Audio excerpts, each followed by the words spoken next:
அண்ணா வணக்கம். நாங்கள் DMK network சேனல்லேருந்து வந்துட்டுருக்கோம், ஆன்லைன் சேனல்லேருந்து. நடைபெற்று கொண்டிருக்கும் அதிமுக ஆட்சியை பற்றி நீங்கள் என்ன சொல்ல விரும்புகிறீங்க? அதிமுக ஆட்சிங்கிறது பழிவாங்குற ஆட்சி நடைபெற்று கொண்டிருக்கிறது.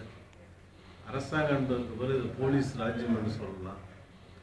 இங்கே திமுக பழிவாங்கிறதுக்காகவே இந்த ஆட்சியில் கடந்த 4-5 மாதங்களாக பல்வேறு மாவட்டங்களில் உள்ள கழகத்தின் முன்னணி தலைவர்கள், கழகத்தினுடைய தலைவர்கள் அத்தனை பேரையும் பொய் வழக்கில் கைது பண்ணி ஆட்சியை திமுகவுக்கு எதிராக நடைபெற வேண்டும் என்ற ஒரே காரணத்துக்காக நடைபெறாங்க. பொதுமக்களினுடைய தேவைகளையோ பொதுமக்களினுடைய அடிப்படை வசதிகளையோ அவர்கள் பூர்த்தி செய்யாமல் எந்த காரணமும் இல்லாமல் திமுகவை மீது மட்டுமே பழிவாங்குவதையே முதல் லட்சியமாக கொண்டு ஆட்சி செய்கிறதை தவிர இது பொதுமக்களுக்காக நடைபெறுகிற ஆட்சி இல்லை. சரிங்கண்ணா, வரவிருக்கும் உள்ளாட்சி தேர்தலில் திமுகவோட பங்கு எந்த லெவலில் இருக்கும், வெற்றி வாய்ப்பு எந்த லெவலில் இருக்கும்னு நீங்கள் சொல்கிறீங்க? நடைபெற போகிற உள்ளாட்சி தேர்தலை பொறுத்தவரை திராவிட முன்னேற்ற கழகத்தின் வெற்றி பிரகாசமாக இருக்கும். பொதுவாக உள்ளாட்சி தேர்தலில் அந்தந்த பகுதியிலே வாழ்கிற வேட்பாளர்களைத்தான் மக்கள் ஆதரிப்பார்கள். அதிலும் திமுகவை பொறுத்தவரையில் சர்வீஸ் மைண்ட் என்று சொல்லக்கூடிய மக்களுக்கு பணியாற்றுகிற விதம் என்பது திமுக தான் முதன்மையாக, எப்பொழுதும் திமுக தொண்டர்கள் தான் முதன்மையாக மக்கள் பணியாற்றுவார்கள்.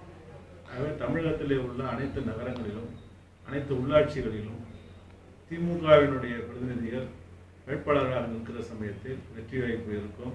ஆனால் தேர்தல் ஜனநாயக முறைப்படி நேர்மையாக சுதந்திரமாக நடந்தால் இந்த வெற்றியை யாராலும் தடுக்க முடியாது.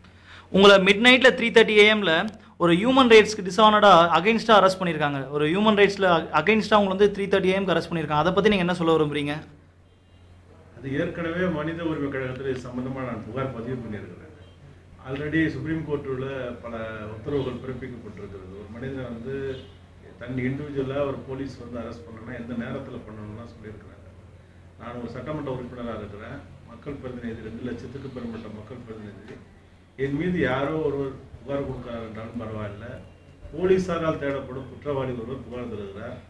அந்த புகாரை பெற்றுக்கொண்ட காவல்துறை என்னிடத்திலே விசாரித்து என்னுடைய நிலைமையை புரிந்து கொண்டுதான் அவர்கள் கைதோ அல்லது கைது இல்லையோ என்று சொல்லியிருக்க வேண்டும். ஆனால் விடியற்கால வீட்டிற்குள்ளே திருடர்கள் வருவதைப் போல 3-3:30 மணிக்கு வீட்டுக்குள்ளே போவது, கதவைகள் எல்லாம் தட்டி திறக்கவில்லை என்று சொன்னால் உடைத்து கொண்டே வருவது போல அவர் 100 போலீஸார்கள் உள்ளே படுக்கறைக்குள்ளே என்னை கைது செய்து அந்த காட்சிகள் எல்லாம் அன்றைக்கு பத்திரிகைகளில் வந்திருக்கிறது. ஆகவே இது ஜனநாயக முறைப்படியான கைது அல்ல என்பதை கண்டித்து மனித உரிமை கழகத்தில் நான் புகார் செய்திருக்கிறேன். அதுவும் வருகிற 3ஆம் வாரம் செப்டம்பரில் விசாரிக்க இருக்கிறார்கள். அதை இடையிலே இந்த வழக்கு பொய் வழக்கு என்பதை நிரூபிப்பதற்காக நீதிமன்றத்தின் என்னுடைய வழக்கிலிருந்து நான் ஜாமீனில் வெளிவந்திருக்கிறேன். நிச்சயம் இந்த வழக்கிலிருந்து நான் விடுதலை ஆவேன். நன்றிண்ணா, வணக்கம்.